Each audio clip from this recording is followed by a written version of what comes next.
I love my husband so much that I cut off my right ear and put it into the soup.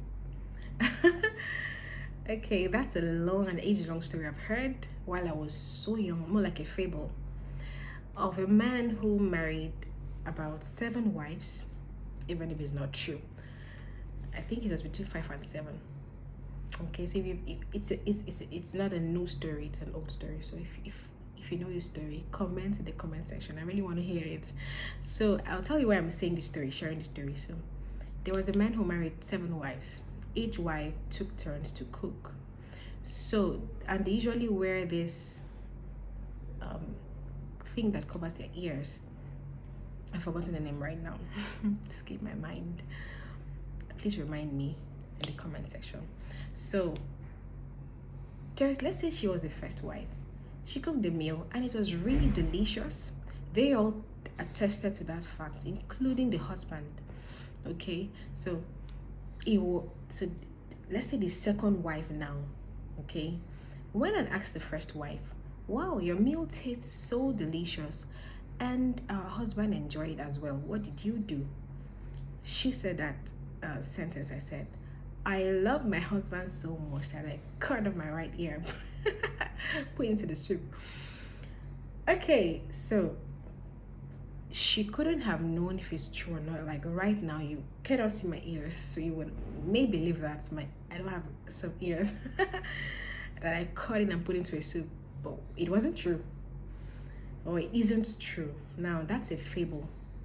We'll find out if it was true or not along the line. So because she was wearing that, covering her ears, the second wife couldn't tell if it was a lie or the truth. What she did when it was her turn to cook was to really cut off her right ear and put into the soup. Goodness. And that's not a thing. So the husband ate, this thing you do when somebody's eating the food you cooked. You try to get their real facial expression, sort of hide somewhere to observe. If you've done this for, say hi. I think she hid somewhere. I can really remember the picture I saw. She hid somewhere to see the husband's expression. So when he ate, he chewed something really hard. And thus, and he had to scream the wife's name. And she came up, said, what is this? What did you put here for me? With rage.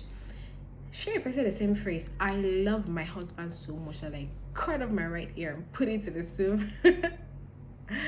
Okay. It happened that the husband flared up and everything. But was it true? It wasn't true. The first wife, according to the story, must have put a mushroom which sort of felt like the ear. So the second wife was able to buy her lies because it could have been possible. But that's not the reason why I'm telling this story. I'm telling this story because the second wife went to find out the detail, that little detail, tiny detail that made her husband to enjoy the meal as well as everyone in the household. And that brings me to saying this, which is what I always say to myself and the community that we are in together, that the difference is in the details. The difference is in the details. Whatever you're going to do, then you want to get unique. You want to get different. Like you want to get that level of excellence. The difference is in the details. Yes, it is. You know why it's in the details? Because those tiny things are the things that build up to the large and substantial, massive things. Think of a house without a block. It's not even possible that you build a big house without building blocks. And then those tiny paintings and those finishing touches, those are the details.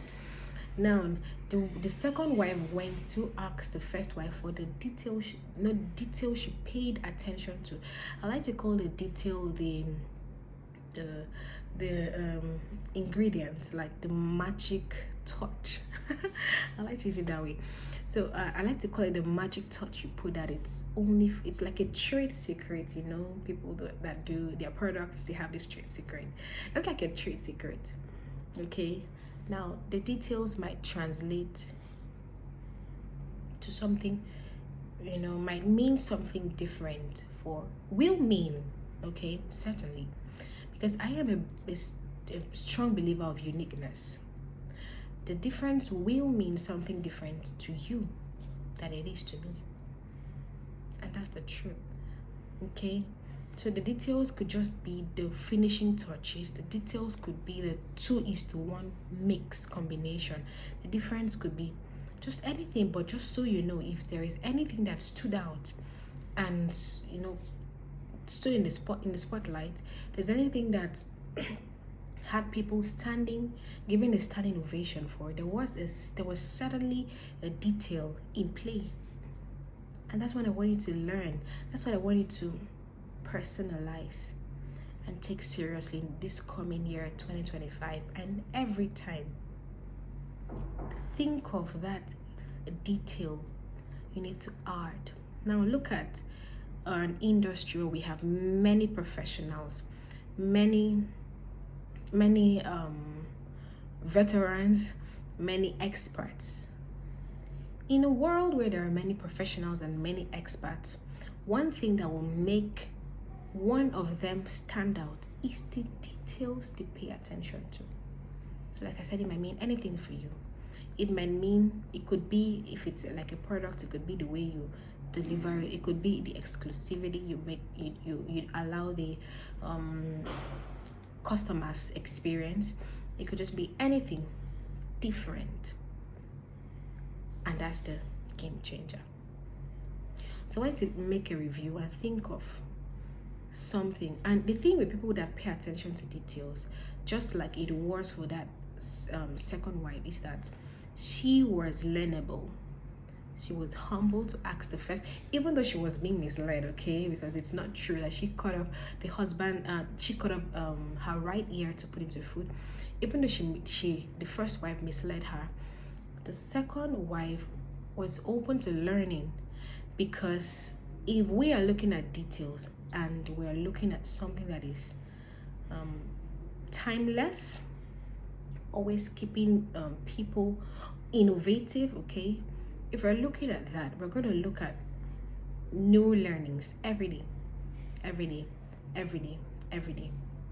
Learning new things, better ways to do something, better ways to add more better experience for people, more better experience, more memorable experience, warmth experience for your brand, for your person, for what you represent. Okay, so those are the point I want to say. First thing, just know that the difference is in the details. Then in the light of that, find out what detail you could add, what detail you could apply to make it stand out, to make yourself stand out and the things you represent. The second thing is that a person who is interested in the details is always learning, open to learning. Because if you bring up a detail, think of the detail you bring up today, and it is being echoed everywhere. I mean, I don't know if you could really grasp what I'm saying right now. It's being echoed everywhere. I mean, people are also, of course, people would love to learn something new, and then to stare at the edge, need for novelty. Okay, so do not take that for granted. The difference is in the details, and take that very, very, very, very, very seriously. Okay, bye.